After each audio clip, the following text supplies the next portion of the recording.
Good morning, families. Welcome back to the American Family Survival Network and American Family Survival Channel. I'm your host, Jeffrey Snipes. Today is Saturday, September 10th, and today we are going to focus on teaching 9/11 to them, its history, just like Pearl Harbor. USA Today Network, Melanie Balakit, Kara Yorio, and Timothy Chip contributed on this article that's on the weekend edition of the USA Today. Stratford teacher John Stevens speaks to students during a tactical search and rescue drill at Stratford STEM Magnet High School, Wednesday, August 24, 2016, in Nashville, Tennessee. The drill simulated actual events during the World Trade Center attack. Students in this year's high school freshman class were not yet born on September 11, 2001. To them, it's history, just like Pearl Harbor, said Chris Causey, a middle school educator in Robertson County, Tennessee. So as the memories fade, teachers feel challenged to teach 9/11 in some way that is relevant to all ages. In some schools in New Jersey, third graders learn about the canine rescue teams, while 12th graders discuss methods of prisoner interrogation. In Tennessee, older students at Stratford High School conduct a mock rescue at the World Trade Center. Others arrange their desks like the seats of an airplane. While Williamson County social studies teacher Kenneth Roten asks students about their everyday morning routines and compares them to headlines just before the attacks. I personally cannot think of any other event in American history that has had more of an impact on how everyday Americans live their life, Roten wrote in an email. It has had a profound impact on my life. Therefore, I believe it to be my duty as an educator to never stop teaching the shock, horror, sadness, and utter disbelief of that day. But how? That's what school systems around the country are wrestling with now. I don't think there's a school system that has said, we're going to focus on this, said Colleen Tambuscio, a teacher at New Milford High School in New Jersey who helped write a 9/11 curriculum through the New Jersey Commission on Holocaust Education in collaboration with the National September 11 Memorial and Museum in Manhattan.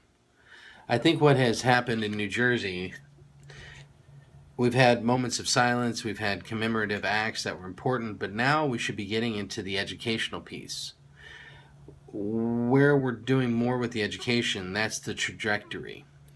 The lessons from the curriculum Tambuscio helped write include political and religious discussions, the history and present state of Islamic extremists, the global impact of the day economically, the ensuing wars, the backlash against Muslims, the change in day-to-day security and privacy implications, the huge personal tragedy, as well as stories of the first responders, extraordinary acts by ordinary citizens, and the mission of service many felt afterward. Teaching about September 11 is not mandated in New Jersey, though there are guidelines. In Tennessee, 9/11 is included in the state's social studies standards, but how the attacks are taught to students depends on individual teachers. Texas has built it into its curriculum, the Texas Essential Knowledge and Skills, key topics related to the attacks and their aftermath. Students are required in high school USA history classes to be able to describe the country's involvement in world affairs, including the war on terror after the attacks. They must also demonstrate an understanding of the economic impact and the changes in the role of government since the attacks. But it's up to teachers to determine how they get there and when. It takes a talented teacher who is really dedicated and committed to students to make this work well, Tambuscio said. This is not a math lesson on percents and we're going to do it and you're going to have a test. This requires a different level of treatment. Students often haven't been taught about 9/11 in elementary and middle school, and it often isn't discussed at home either. My parents, for example, don't really want to rehash it, said Katie Fernandez Blake, a teacher at Bergen County Academies in New Jersey. She began a one-trimester elective course on 9/11 last year.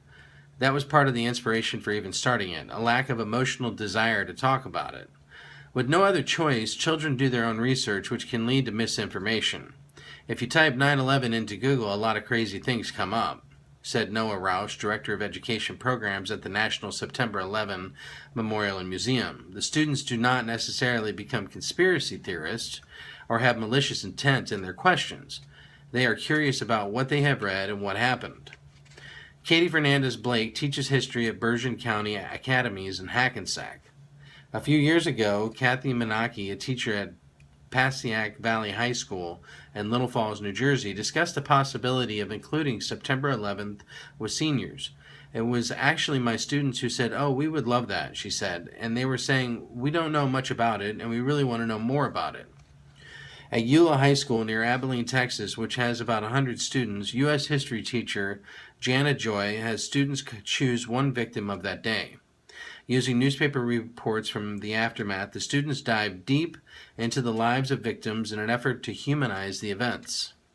It really affects the kids in different ways, Joy said. They pick their person off the website and really get to know that person. They find out what they were doing, where they were for the attacks. It puts everything into perspective. Kelsey Grayley, a second grade teacher in Newark, Ohio, has read a book called September 11, 2001, A Simple Account for Children, to her class for 4 years near or on the anniversary. She said she discusses it with her class just like other holidays, such as Martin Luther King Jr. Day. It's important moments in history, and they're Americans too. They're part of that history, she said. Casey Knudsen, a teacher in the Deaf Education Program at Madison Middle School in Abilene, has students create a story using the letters of the alphabet to symbolize different themes. At the same school, orchestra teacher Candy Ice uses music to teach her students how it felt when the planes crashed. Her choices for her students, she said, are powerful pieces that grab attention. She uses music written for the major events in history. Thernati for the victims of Hiroshima, and Dies Irae, a memorial to the victims of the Holocaust, both comprised by Krzysztof Penderecki in 2003's Pulitzer Prize for Music winner on the Transmigration of Souls by John Adams, composed in honor of the victims of 9/11. So folks, just remember that 9/11 was a horrific situation, and there's a lot to learn about it, and there's a lot of things that we need to focus on how to